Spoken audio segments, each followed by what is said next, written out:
अस्सलाम वालेकुम guys, thank you so much यार। आप लोगों ने जो पिछली वीडियो के अंदर लव और सपोर्ट दिखाया कर तो यार मैंने कभी सोचा नहीं था कि ऐसा कभी होगा। एंड वेलकम टू पाकिस्तान यानी कि पाक बांग्ला रिएक्शन। तो गाइस यार पिछली वीडियो में मैंने रिएक्शन दिया था बसेस के ऊपर, इंडोनेशियन बस वर्सेस बांग्लादेश बसेस। तो भाई लोगों ने बड़ा प्यार दिखाया। मैंने सोचा नहीं था कि यार इतना मतलब कि लोग मतलब इतना पसंद करेंगे वीडियोस को। तो आज हम लोग कुछ नया देखने जा रहे हैं। सही है, आज हम लोग जाएंगे बांग्लादेश की कमांडोज़ की रिएक्शन देंगे। ठीक है, बांग्लादेश की कमांडोज़ कैसी है तो उसके ऊपर रिएक्शन देते हैं। उनकी ट्रेनिंग, आई थिंक उनकी ट्रेनिंग के ऊपर हम लोग रिएक्शन देंगे। तो मुझे खुद कोई आइडिया नहीं है क्या होगा इस वीडियो के अंदर। तो यार देखो, फर्स्ट ऑफ ऑल तो यार आर्मी सब हर जो भी मुल्क हो ना, बेशक वो इंडिया हो, श्रीलंका हो, बांग्लादेश हो, पाकिस्तान हो या इंडोनेशिया हो, जो भी मुल्क हो, उनकी जो आर्मी है ना, उनके लिए वो हीरो ही है। ठीक है, क्योंकि वो अपने वतन के लिए, अपने मुल्क के लिए जान कुर्बान करते हैं और कुर्बानियाँ देते हैं। तो वो लड़ते हैं अपने वतन के लिए। तो इसलिए हर मुल्क की जो फ़ौज होती है वो उसके लिए हीरो होती है। सही है। तो गाइस आज हम लोग जाएंगे बांग्लादेश की क्या नाम है, पैरा कमांडो आई थिंक। हाँ, जैसे हमारे पाकिस्तान में एसएसजी कमांडोज़ है, बांग्लादेश में भी कमांडोज़ है, बट मुझे वो नहीं पता उनको कहते क्या हैं। जैसे कि हमें एसएसजी कमांडोज़ कहते हैं, मतलब हमारे जो कमांडोज़ हैं। तो आज हम लोग वही देखेंगे।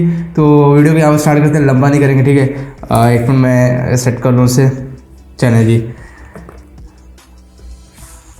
1 2 3 go. What is your commander? What What is your mission? what is your mission? What is your mission? Tell me what is your mission? देखो वो बता नहीं रहा। मतलब ट्रेनिंग का हिस्सा है ये, है ना।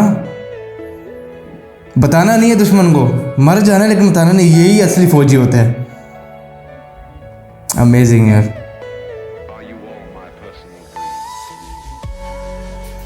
वो भाई साहब, भाई वो फिर भी नहीं बता रहा, देखा।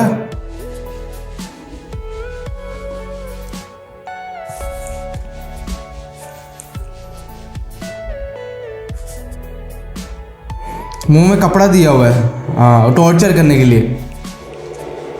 और पीछे भी आई थिंक रस्सी बांधी हुई है ताकि वो दर्द से बता दें। लेकिन वो कमांडोज को ये सिखाया जाता है कि वो बताना नहीं है कभी किसी दुश्मन को, बेशक मर जाओ।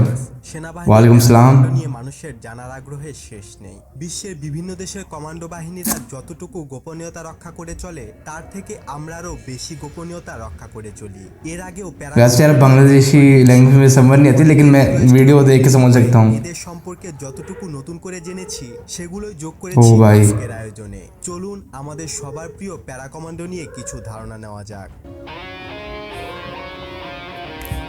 बांग्लादेश फ्लैग।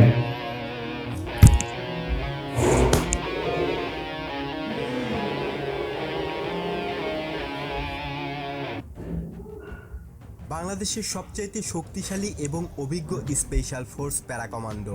প্যারা কমান্ডো থেকেই প্যারা জাম্পে খুবই দক্ষ। অতি বিপজ্জনক কাজটিকে তারা আপন করে নিয়ে भाई ये काम जिगरे वाला होता है। सही है, ये आम बंदा कर ही नहीं सकता। পরিচালনা করবে। बहुत जिगरा चाहिए होता है इन चीज़ों के लिए, छलांग मारना जहाज से इतनी ऊंचाई से भाई। সংগ্রহ করা, সার্ভেইলেন্স মিশন পরিচালনা করা, স্পেশাল এয়ারবোর্ন মিশন পরিচালনা ও ভাই। করা ইত্যাদি। আর শান্তিকালীন সময়ে তারা কাউন্টার টেরোরিজম অপারেশন পরিচালনা করে থাকে। বর্তমানে একাধিক কমান্ডো কন্টিনজেন্ট জাতিসংঘ শান্তিরক্ষা মিশনে সাফল্য Special Forces। সেনাবাহিনীর हो भाई कितना क्यूट है यार बच्चा, पानी पिला रहे हैं ऐसे। নিয়ে গঠিত এই স্পেশাল ফোর্স যার সকল সদস্য উচ্চ মাত্রায় প্রশিক্ষণ প্রাপ্ত। প্যারা কমান্ডোর যাত্রা জঙ্গল মে 90 এর দশকে, তখন থেকেই শুরু হয় দেশে বিদেশে প্রশিক্ষণ। কমান্ডো প্রশিক্ষণ ও ভাই এবং ঝুঁকিপূর্ণ। उफाने में প্রশিক্ষণে দৈহিক শক্তির চেয়ে মানসিক শক্তিরই প্রাধান্য বেশি। কমান্ডো শুধু তারাই হতে भाई। ओ भाई नीचे गिरा भाई, প্রতিকূলতাকে জয় করে बहुत मुश्किल काम होता है ये। খুঁজে পায় আনন্দ এবং গর্বিত হয়। उल्टा आ रहे हैं। ओ भाई এমন ভাবে তৈরি করা হয় যেন তারা যে কোনো জায়গায়, যে কোনো সময়, যে কোনো পরিস্থিতি মোকাবেলা করতে পারে। ओ भाई, ओ भाई फुल टॉर्चर कर रहे हैं यार। देखो गाइस कितना जोर लगा रहे हैं वो।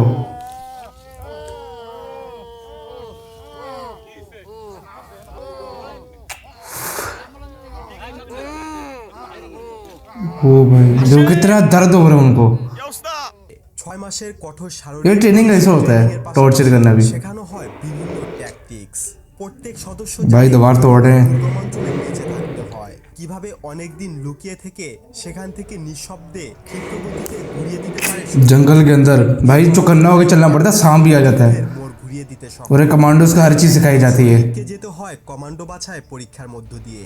বাছাই চলে देखो यार ধৈর্য, শক্তি, भाई साहब চালানোর কৌশল। সবচেয়ে বেশি গুরুত্ব দেওয়া হয় মানসিক শক্তির ওপর। এরপর একে একে সব যুদ্ধ কৌশল সহ অনেক অ্যাডভান্স কোর্স সম্পন্ন করা হয়। বাংলাদেশ সেনাবাহিনীর school of infantry and tactics থেকে তারা প্যারা কোর্স সম্পন্ন করে। এই প্রতিষ্ঠানে वो नीचे गिरा भाई। জাম্পের পাশাপাশি প্যারাজাম্প সম্পর্কিত সব শেখানো হয়। এর অধীনে তারা সম্পন্ন করেন বেসিক প্যারা কোর্স। সবশেষে দিনে এবং রাতে 5টি সফল জাম্পের মাধ্যমে এক একজন সাধারণ সেনা এক भाई आसमान से छलांग मारते हैं, প্রকাশ করে। बड़ा मुश्किल काम होता है ये। সম্পন্ন করা সব অফিসার এবং সৈনিক প্যারা কমান্ডো ये सिर्फ कमांडोज ही कर सकती है। তাদের মাঝে যোগ্যতা এবং যে কর্মদক্ষতার army। ভিত্তিতে jump master, pathfinder, Regard, jump master. Sniper প্রভৃতি কোর্স সমূহ বাংলাদেশ এবং অন্যান্য বিভিন্ন দেশ থেকে সম্পন্ন করে থাকে। আমরা অনেকেই বাংলাদেশ সেনাবাহিনীর भाई स्नाइपर भी है। নাম শুনেছি। দেশে ওহো বিদেশে ভাই। আমাদের সুউচ্চ পাহাড়ে দৌড়ে বেড়াতে হয়, টিকে থাকতে হয় শেখা সার্ভাইভাল ট্রেনিং এর উপর ভরসা করে। পদে পদে বিপদ পাড়ি দিয়ে জীবনের ঝুঁকি নিয়ে জঙ্গল যুদ্ধের বিভিন্ন কৌশল আয়ত্ত করতে হয় স্নাইপারদের। এছাড়াও কেউ কেউ এসবিসিসি কোর্স। এসবিসিসি মানে স্পেশাল বোট কমব্যাট ক্রু। এই কোর্স সাধারণত Special কমান্ডোদের করানো হয়ে থাকে। তার মানে একজন প্যারা কমান্ডো অনেকটা বেসিক নেভাল কমান্ডো, যারা জলে, স্থলে, আকাশে সবসময় বিপদ সামলানোয় পারদর্শী। ঝুঁকি মোকাবেলা এবং অপারেশন ক্ষমতা আরো বেগবান করতে সেনাবাহিনীতে একাধিক কমান্ডো ব্যাটালিয়ন গঠন করা হয়েছে এবং তাদের নিয়ে একটি কমান্ডো ব্রিগেড গঠন করা হয়েছে। প্যারা কমান্ডো ভালো মানের অস্ত্র এবং গ্যাজেট ব্যবহার করে থাকে।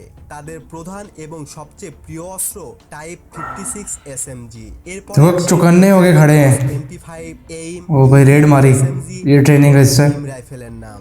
আপনারা দেখতে পাচ্ছেন সেনাবাহিনীর প্যারা কমান্ডো সদস্যের হাতে ক্রিস ভেক্টর জেনারেশন 2 সাবমেশিন গান। थोड़ी बहुत समझ आ रही है। এসএমজিটি আমেরিকা থেকে কেনা হয়েছে, যেটা প্যারা কমান্ডো ব্রিগেডের আধুনিকায়নের একটি অংশ।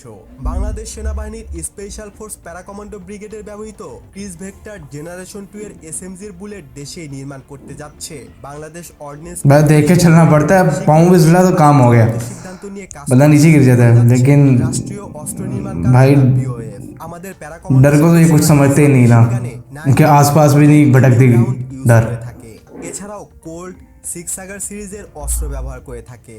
তাছাড়াও তারা ব্যবহার করে type 85 AIAW M82 sniper rifle, M20 Weapons। RPA AWM M20 वो AWM SDD 76 Beretta M9 pistol, Glock 17, Glock 18, Glock 32 semi automatic pistol সহ सेमी ऑटोमेटिक। শস্ত্র। দুর্গম এলাকায় স্পেশাল ভাই, সাপোর্ট পৌঁছে দেওয়ার मतलब इनको ये गन्स दी जाती है, मैं कहता हूँ बहुत खतरनाक गन है। করার জন্য তাদের রয়েছে আমেরিকার তৈরি পোলারিস এটিভি। আজ এই পর্যন্তই। নতুন কোনো ভিডিও নিয়ে খুব দ্রুতই হাজির হব ইনশাআল্লাহ। সে পর্যন্ত ভালো থাকুন, সুস্থ থাকুন। तो गाइस यहाँ पर वीडियो पसंद आती है, बाकी बातें साइड में।